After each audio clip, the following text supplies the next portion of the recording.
All right. I want to give a presentation today on how all emotions are superpowers and how to use them, even for men, because I am a man who once believed that I did not experience emotions, and uh, life taught me that I was experiencing nothing but negative emotions and that I wasn't allowing myself to see them. So I want to go through my journey. So, who is this presentation for? If you are any one of these people or live in any of these places, odds are you could benefit from what I'm going to talk about today. If you're struggling with anxiety, depression, anger, shame, loneliness, feeling stuck, indecision, loss, all of these things are based in emotions. If you want to rebuild what's been broken in your life, if you want to be free, confident, authentic, understanding emotions is a path to get you there.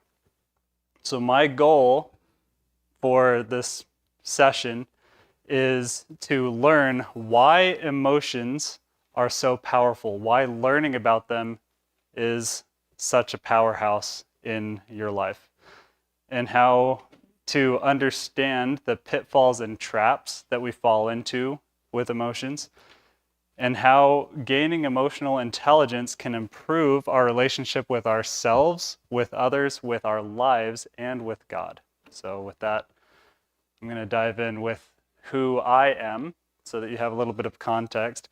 I'm someone who has personally struggled with addiction, anxiety, depression, deep-seated trauma and shame, fear of failure and uncertainty, limiting beliefs. And over the course of my life, I've had moments where I was worried I would lose my marriage. I cycled in and out of addictive cycles for 15 to 20 years.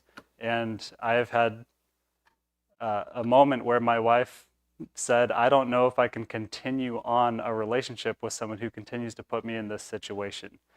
That's terrifying to be in.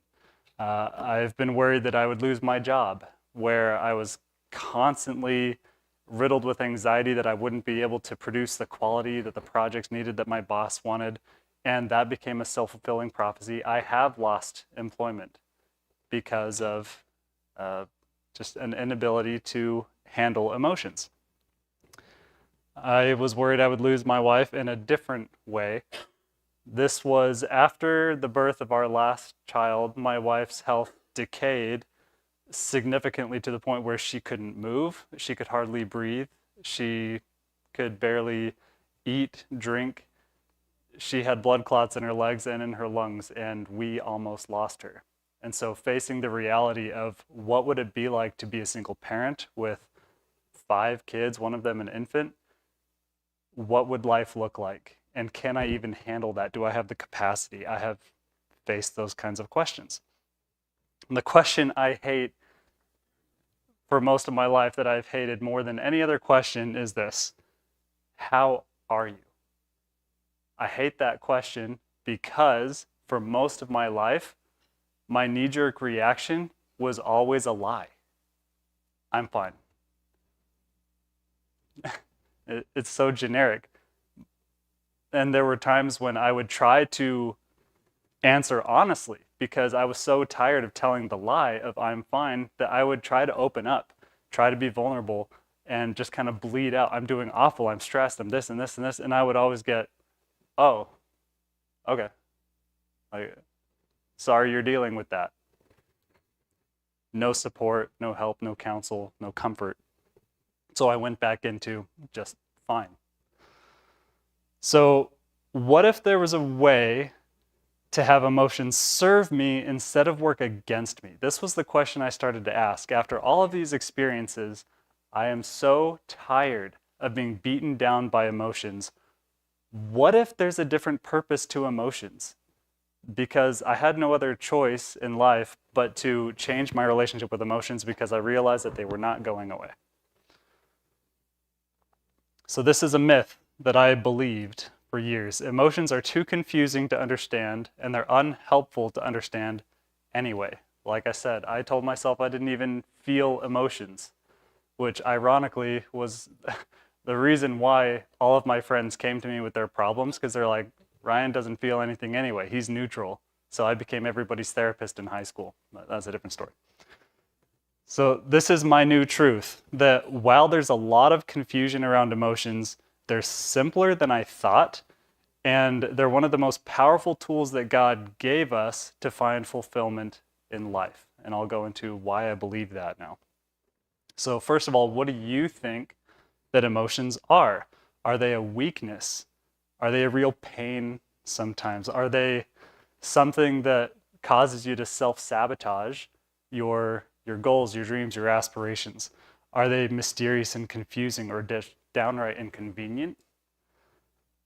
Are they dangerous? Have you caused pain in your life because of emotions? Are they enriching, connecting, the best thing about life, or possibly the worst thing about life? And the truth is, they can be all of these things, all at once. So this is what I've come to learn, that emotions are what God gave us to help us navigate life. We actually have a supercomputer inside ourselves. Our conscious mind is able to process 40 to 60 bits per second of information. The subconscious, the supercomputer of our bodies, can process 11,000 bits per second. Lightning fast data processing and computations. It needs all that power so that it can run all the processes of our bodies to create hormones, to secrete neurotransmitters, to do all sorts of things, and basically to run our beings as physical people. But keep in mind, what I remind myself is that God gave me this body. He designed it. He designed it for a purpose. Our subconscious is designed to prepare us to take action, to notice important things, to protect ourselves, and to lead us to good things. And our emotions are how our subconscious communicates with our conscious mind. So it helps us to filter, interpret, and respond to our outside world and also our inside world. It is constantly taking in data. Everything that comes through the eyes, ears, through our skin, it is recording and documenting, and it's filtering it to only allow some of that information to come up to the conscious mind for us to become aware of. Here's an example. Have you ever seen something interesting once, and then all of a sudden you're seeing it everywhere? I practiced this just yesterday. I told my boys, we were driving, I said, today I want to see a mustache. Just for fun. I don't know why, it popped into my head. I want to hear something about a mustache. I got home, and my daughter, who was reading Harry Potter 3, she's really funny. She'll read a whole bunch, and then she'll share the most random detail. And she said, Dad, guess what? Aunt Marge has a mustache. That's what she wanted to share. And my internal alarm system said, there it is, mustache. Because I wanted to pay attention to it. My subconscious allowed me to notice it more. And this is how we create memories. Our body will pay attention to what we have noticed in the past, and it will make associations. It could be the time of day or the time of the year. Specific environments, locations, someone's facial expression, body language, tone, word choice, situations, an image or a sound, a smell, a beautiful, quiet, sunny day as an example, being alone, bored, hungry. All of these things are situations that the subconscious will say, there's an association here. You felt something, you felt fear, you felt anxiety around this particular situation. And so the next time you smell that thing, see somebody's body language, hear someone use a certain word, the subconscious might float up an emotion to warn you or to prepare you or something else. So I bring this up. I thought I might be speaking closer to lunch and that you guys might be kind of hungry. I don't know. We'll have snacks. It's been emphasized a few times. So you know when your stomach gurgles around the same time that you usually eat? That's because your subconscious has been trained by your actions to prepare for food at that certain time. How many of you can make your stomach gurgle on command? I really want to know. I was super curious. Nobody. Okay. That's because your subconscious is in charge of that. How amazing that God gave us a subconscious to run those processes for us. So how many of you have fasted past the gurgling point? You felt the gurgle and you've not eaten. Okay, good to know. How many of you have changed your eating schedule and noticed that your body changes the time that it starts to gurgle? Anybody? Okay, so it's adaptive. So this is what emotions are not. They're not always accurate. They are not fact or truth. They're not commands that we have to obey, just like the eating situation. They're not permanent. They don't last forever. They are not who we are. This is really critical. So I put up the picture of the Facebook feed because the subconscious is also kind of like a Facebook feed that hasn't had its cookies cleared. It retains all the information building up, and it's trying to float up helpful things to you based on what you have fed it in the past. What have you paid attention to? What have you clicked on in your life? What have you chosen? And your subconscious remembers that and tries to bring it back up to awareness. So I want to show you what emotional signals look like in your body. These are heat maps, thermal imaging of different emotions. I find this really fascinating. That, again, emotions are signals from the subconscious that trigger a whole bunch of processes. It could be speed up your heart rate, increase your temperature, put energy into your fists for a fight. So let's compare some of these a little up close. There's sadness. This is a retractive emotion, but your heart is also involved. Sadness is a signal that you've lost something that matters to you. Happiness, on the other hand, is a fully expansive type of emotion. Heat goes everywhere because you feel safe. Your body can send blood to all parts of your body without feeling like if you get injured, you're going to bleed out, right? You can just be totally free, expansive. Depression, compared to sadness, is even more withdrawn and contracted. That's because depression includes hopelessness. So not only have I lost something that I love, but now there's no future potential of getting more of something I love. I feel hopeless. It's future pacing. This is another tricky thing about emotions. This is what we typically think about them. I'm feeling anxious, and then nervous, and then anger, and then happiness. They're all different, independent things. What's the reality, though? It feels like that. From the moment we wake up till the time we go to sleep, and sometimes if we have really vivid, crazy dreams, like I did last night because I was up with my son, we're experiencing emotions. We're trying to process them. But they're not as confusing as I thought because we can map them out. So I want to show you a couple things. This is an emotion wheel, and it's organized by opposite type of energies. One is expansive, one is shrinking. One attracts us towards things, one repels us away from other things. Some things are avoiding, while others are confronting. Some things help us anticipate, and some things catch us by surprise. This is what God designed emotions for. Oop, it went backwards. To give us the tools to be able to move in all of these different ways to adapt to life.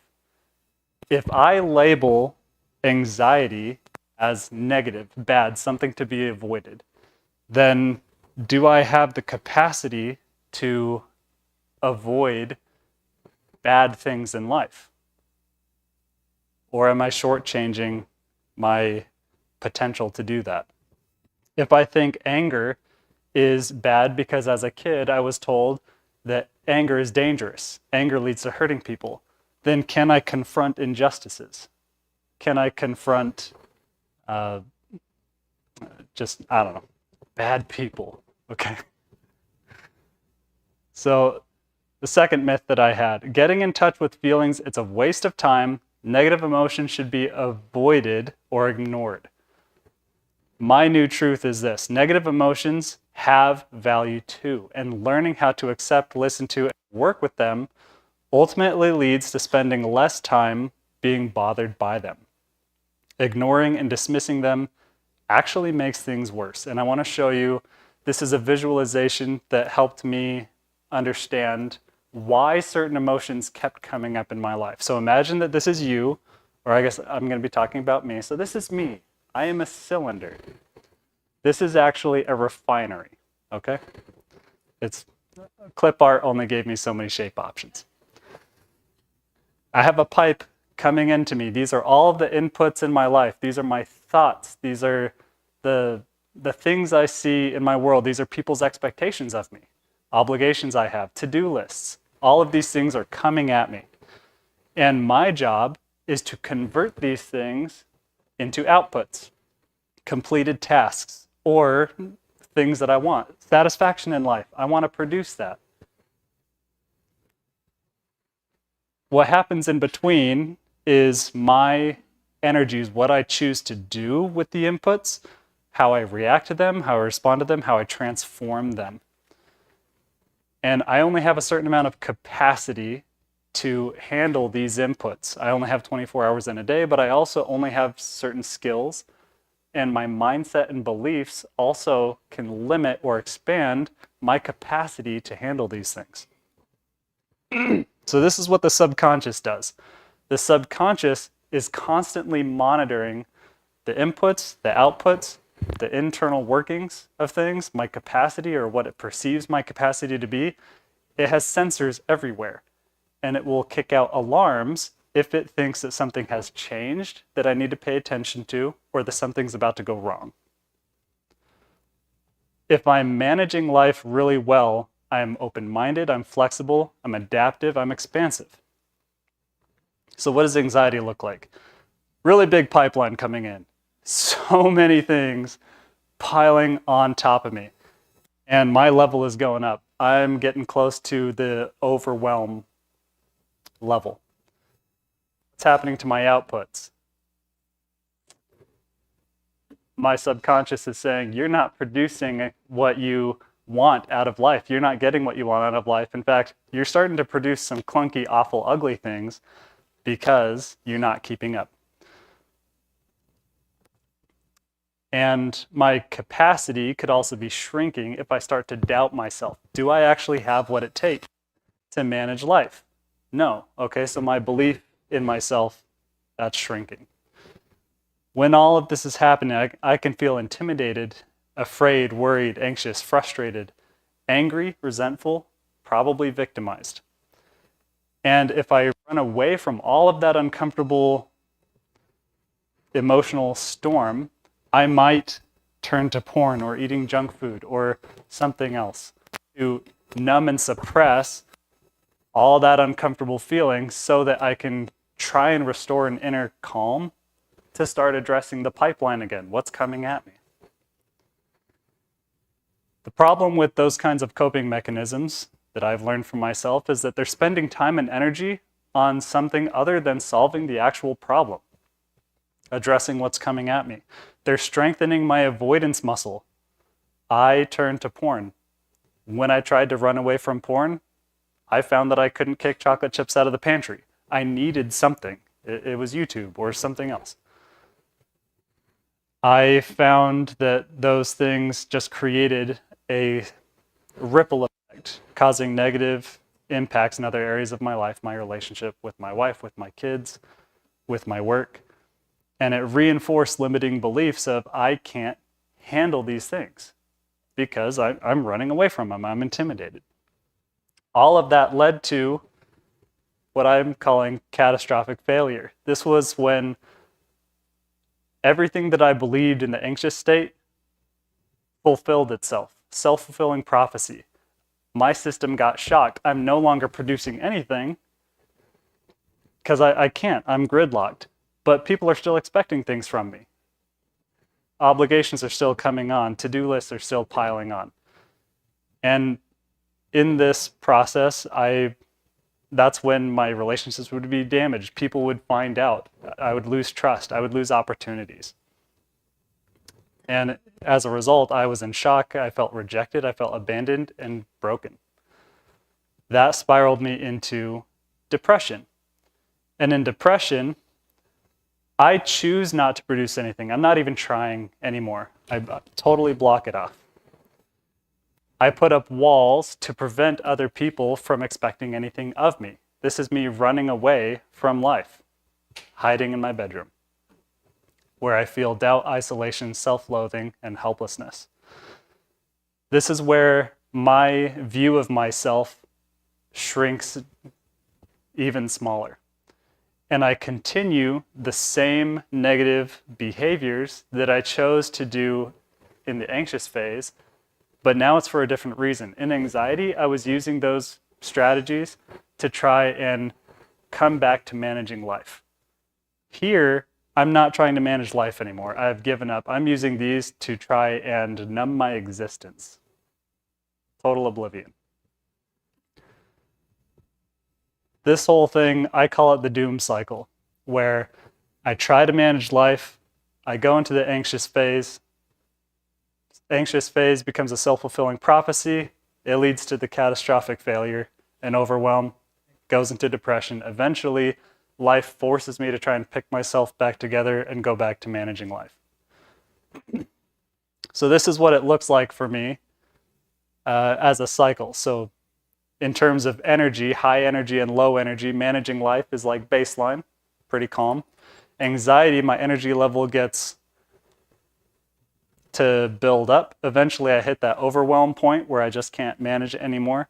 Catastrophic failure, the house of cards comes crashing down. My wife found out about my last relapse binge, or the boss found out that I wasn't producing what he expected. That puts me in a depressive slump, and eventually I hit a rock bottom point, which to me is just a inflection point, where I start to kick back up. I need to change my life. I need to get back to managing. And if I just come back to managing life as same old, and don't change my behavior, then the cycle is going to repeat. That's what happened to me. But the reality I found is that every time I repeated this cycle, I was actually going further down the rabbit hole. And that's because with each iteration, I would lose trust. I would lose relationships. I would lose time. I would lose opportunities. I would be reinforcing the coping mechanisms and the negative identities associated with them. I'm going to back up just a second here. Say that I reinforced my addiction in the anxiety phase. I reinforced it in the depressive phase. So when I'm managing life and things are going good, how do you think I celebrated? With the same chocolate chips out in the open, brother. Yeah. Celebrating. And the funny thing is about chocolate chips is nobody thinks anything of them, but they can be bad news for me. So this becomes a reinforcing cycle. So our thoughts lead to emotions, which lead to actions, and round it goes. And in between these, all three of these create evidence. They create an identity when they're reinforced over and over again. For me, the worst identity that came out of this, every time I say I am, I'm stating an identity. I am an anxious person. Not, hey, I'm feeling anxious. No, I am an anxious person. This is who I am. I am an angry person. I am reactive. I am volatile. I'm a depressed person. I am bad. I'm not enough. I'm not lovable. I'm broken. These are what came out of repeating the cycle over and over again. This is a quote from C.S. Lewis that I absolutely love. What you see and hear depends a good deal on where you are standing. It also depends on what sort of person you are. When I trained myself into this identity of not being enough, of not being lovable, of not being able to cut it out with life, how is my subconscious filtering information? What was it allowing me to see and notice and pay attention to? I gave myself a lens. So emotions are not an enemy, they're just signals. Signals that can be really helpful. The real enemy is how you interpret and respond to emotions, the unhelpful emotional habits and identities that you create in the process. So this cycle has windows of opportunity all the way around it. If I choose negative patterns, it just pushes me further through the cycle. But at any point, I could choose a different path to go back to managing life. I have 3 choices at any time. I can make a positive change, a negative change, or no change at all. In other words, at any given moment, I could have a rock bottom inflection point. It's up to me. When I entered the addiction recovery world, people talked about rock bottom. Well, has he changed? Well, he hasn't reached rock bottom yet. It's always this something that you're reaching for, trying to define. And what I have come to learn for myself is that it's all relative. When I started to go to group, I was amazed to see, like, I'm not broken, I'm not bottom of the pile, I'm not the worst of the worst. I found myself in a brotherhood of being somewhere in the middle. There were others who had gone way off the deep end, done things like I couldn't even fathom. And it made me realize, okay, like I'm not that, but I'm also not a saint. So I'm somewhere in the middle, which means I get to choose what direction I go at any point. If I choose no change at all, like coming back to managing life the way I always have, the end result is that I'm still not progressing, I'm still not learning, I'm still not changing, I'm not improving. So negative spirals are a reality. I learned that positive spirals are just as true and can accelerate my ability to develop skills, understand my emotions, and manage life again. I want to share a personal experience of me making that change. This is how I felt inside. I'm actually an adult man in this picture. I was feeling anxious at work. So before, I would feel distracted, jittery, and anxious. I would avoid emotions through YouTube or candy at work. The neighboring cubicle guy always had chocolate, and I would sneak over there and take chocolate when I was feeling anxious at work.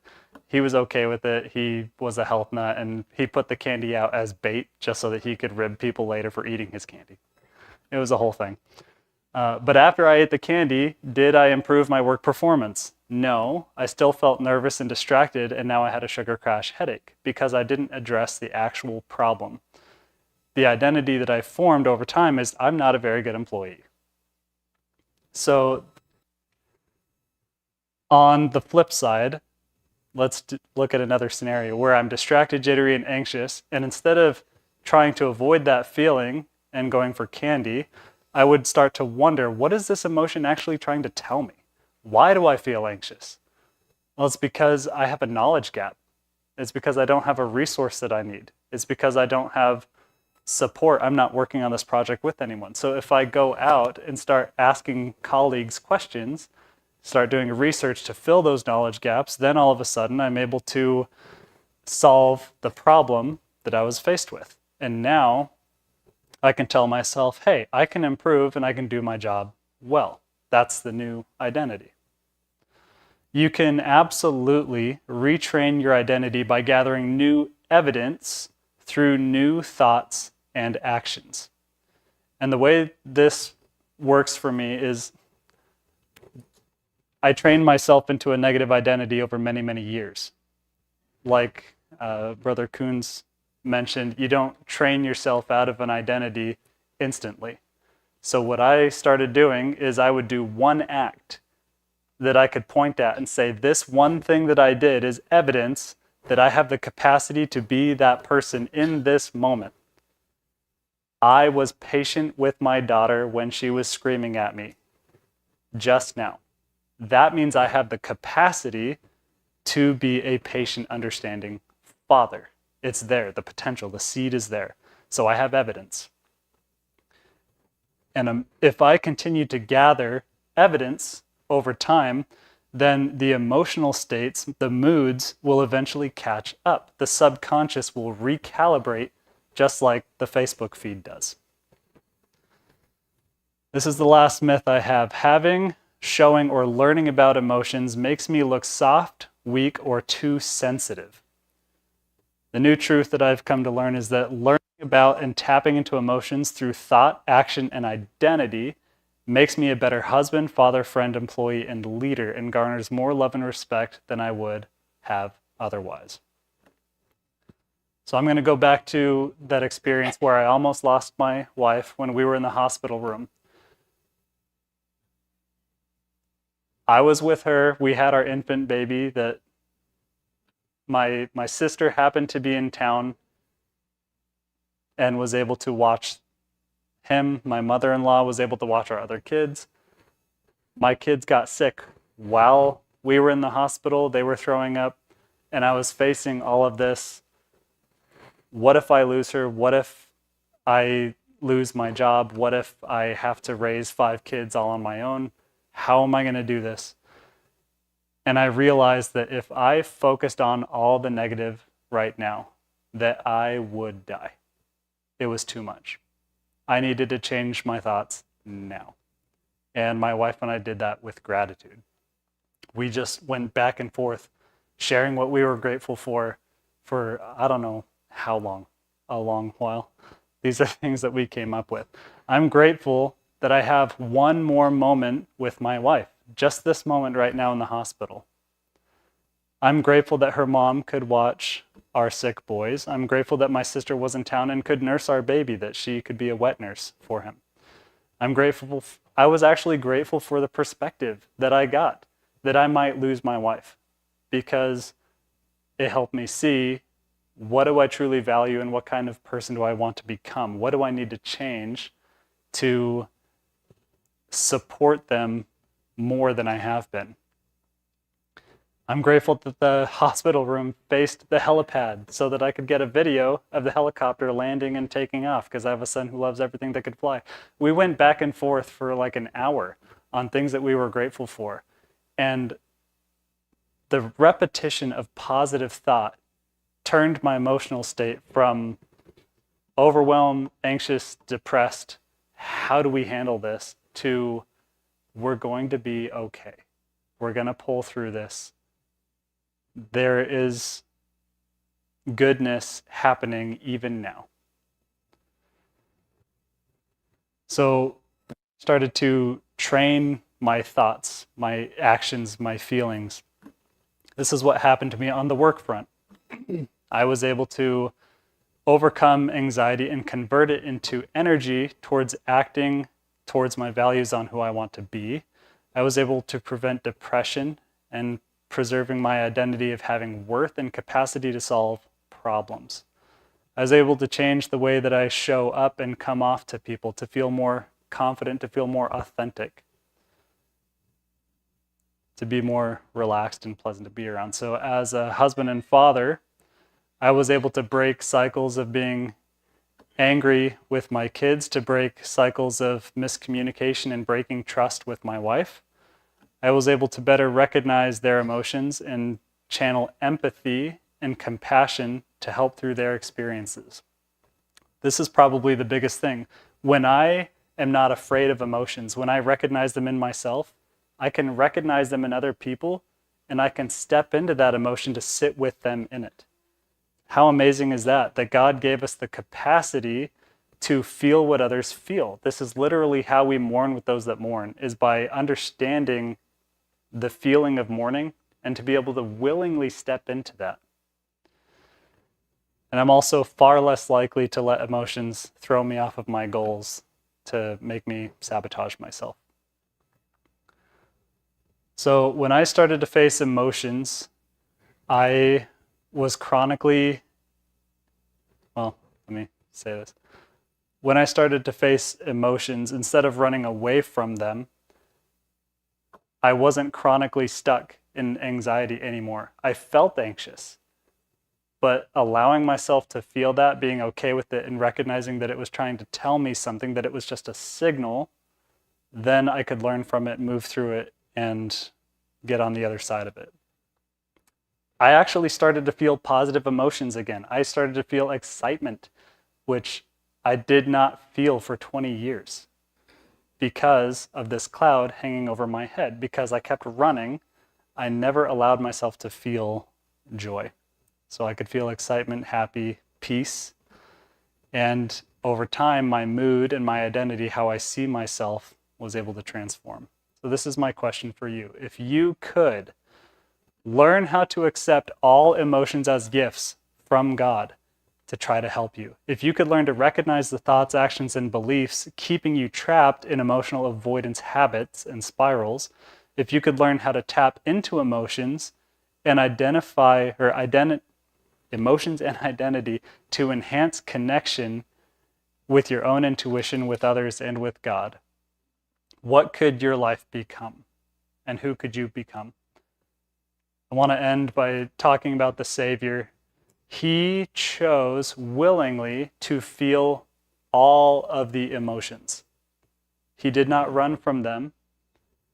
He felt every single one of them for a purpose, so that he could understand them, so that he could be compassionate and empathetic towards everyone feeling the same thing.